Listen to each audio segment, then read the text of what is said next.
Are you looking to start a food business online? Well, this video is going to be so informative because I'm going to give you 5 reasons why you need to open a food business online in comparison to the traditional brick and mortar retail, and I'm going to get into it right now.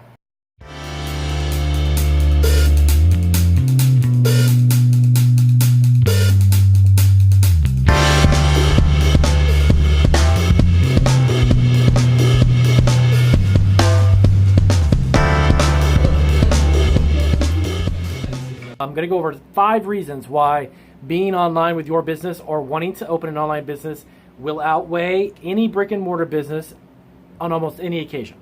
And I'll give you 5 reasons why, and I'll tell you my own experience as to why I say that.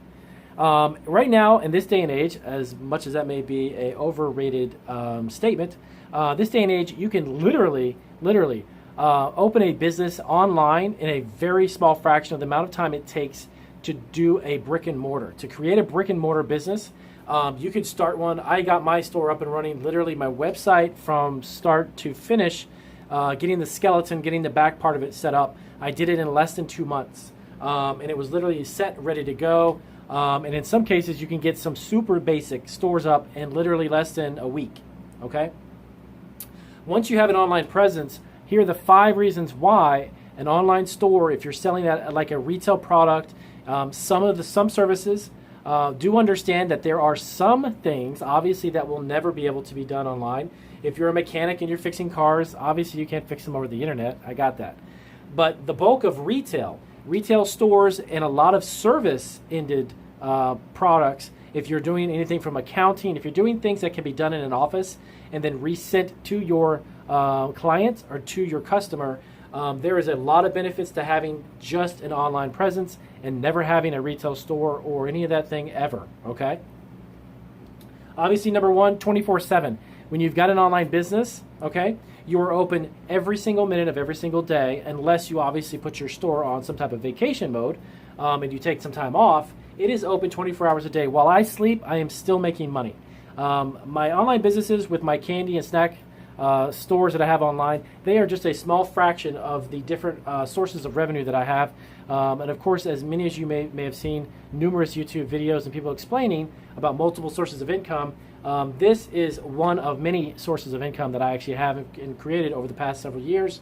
So being open 24 hours a day, 7 days a week will beat out any brick and mortar business, which is traditionally open from 8 to 9 or 8 to 10.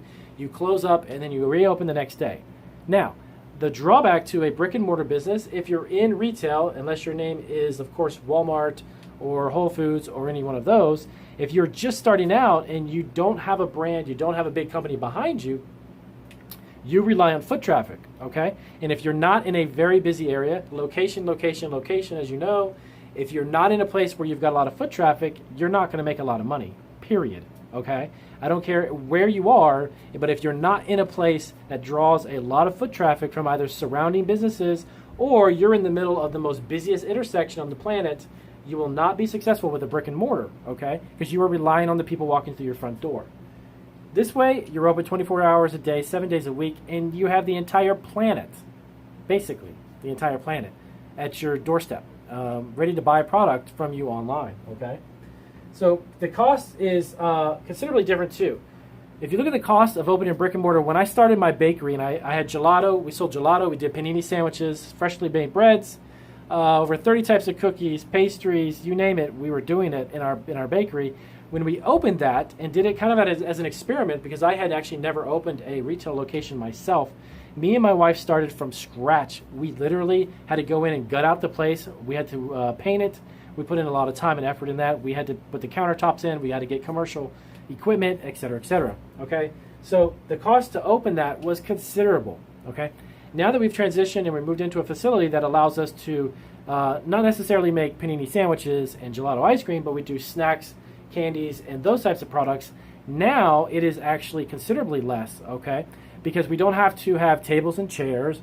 We don't have to have the enormous insurance to operate a brick and mortar in comparison to the type of facility that we have now.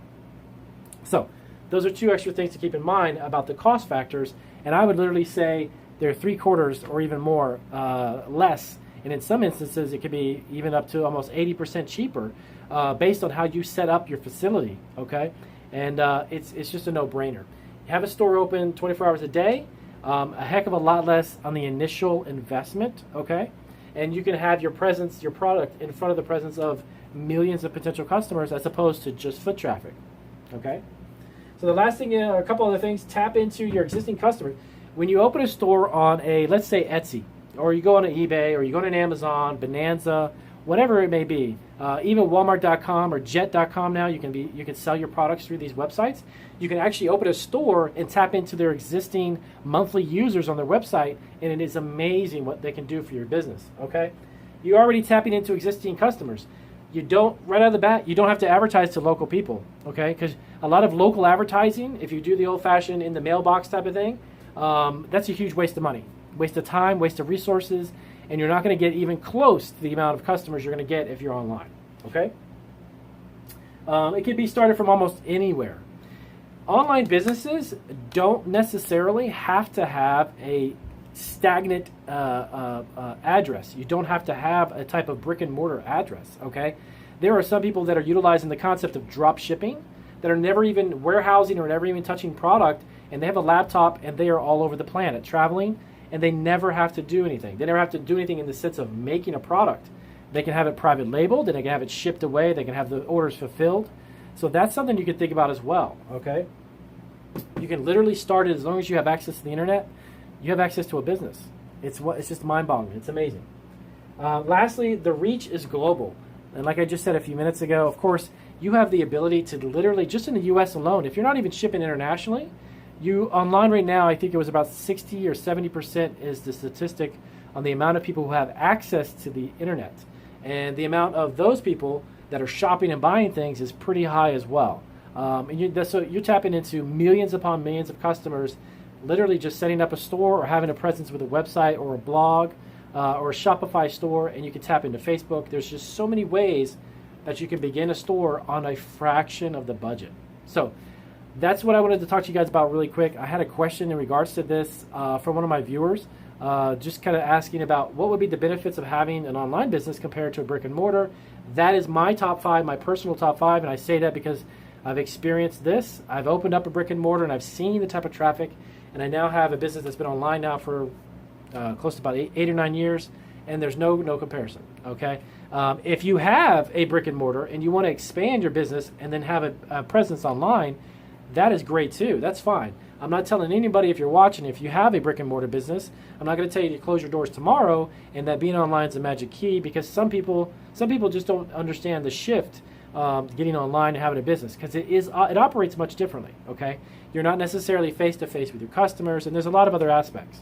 So keep it in mind, the top 5 here.